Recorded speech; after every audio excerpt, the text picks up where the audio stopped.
There may be no quicker route to success than mastering the ability to sell. I've read a lot of books on sales and I've worked with a lot of great salespeople, and I've noticed a trend. It's something that they all have in common, something that they do subconsciously, something that is rare to put into words, but today I'm going to try and do just that. Welcome back to Secrets to Success, the channel that helps you become the person that you want to be. And today, it sounds like you want to become a world-class salesperson. Well, good choice. But selling's not all about the product, the price, or the pitch. It's about the person. When it comes to buyers, there are 6 basic personality profiles. And it's key that you recognize their differences and learn how to effectively deal with each one of them. 6 different types of buyers means 6 different approaches. And if you use the same approach for everyone, you're going to be leaving a lot of money on the table. Now, this is called personality flexibility.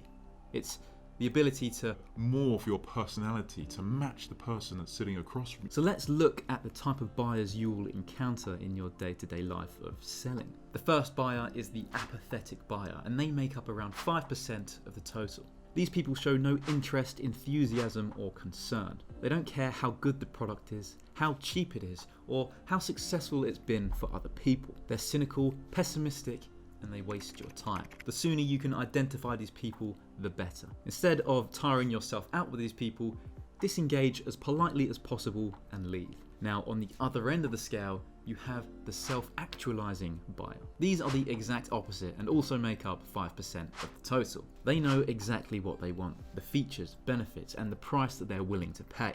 If you have exactly what it is they're looking for, they'll take it immediately with few or no questions asked. Although these buyers are rare, if you're putting in the volume, once in a while you'll come across one. And when you do, it's important that you know how to handle them.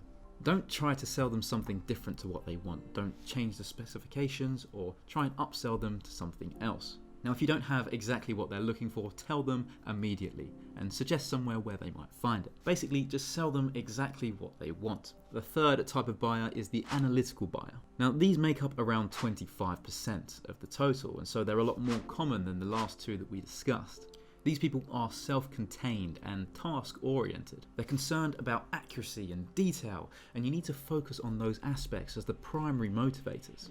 Accountants, bankers, engineers, computer scientists, you know the type. You need to make sure that you slow down, be exact and specific.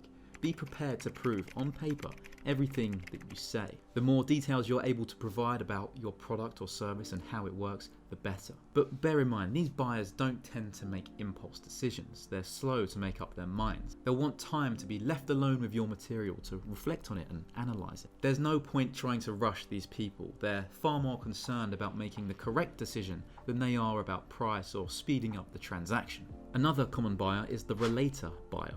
And these people are extremely relationship oriented. They're concerned about people and emotions. They tend to gravitate towards the helping professions like nurses, teachers, psychologists, those kind of professions. They like being liked, and their primary motivator is to get along well with others. A great tool to use with these type of buyers is social proof, client testimonials, or case studies. They'll be very interested to hear about other people who use your product or service and how it's worked out for them.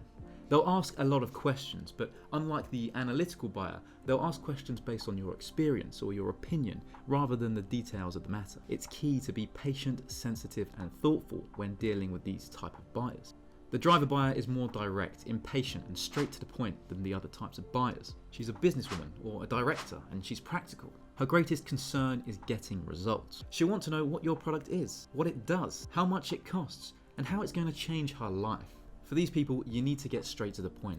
Initiating small talk is only going to annoy them. They're not interested in the large build-up or introduction. They just want to know what's in it for them. And finally, the Socializer buyer.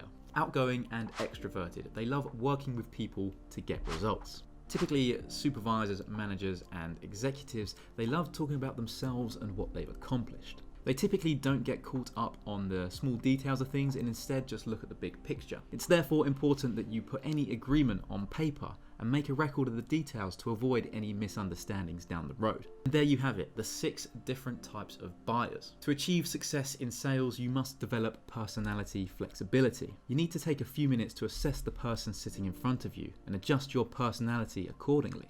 And once you master that, you'll be one step closer to success. Thanks for watching, and I'll see you next time. Bye-bye.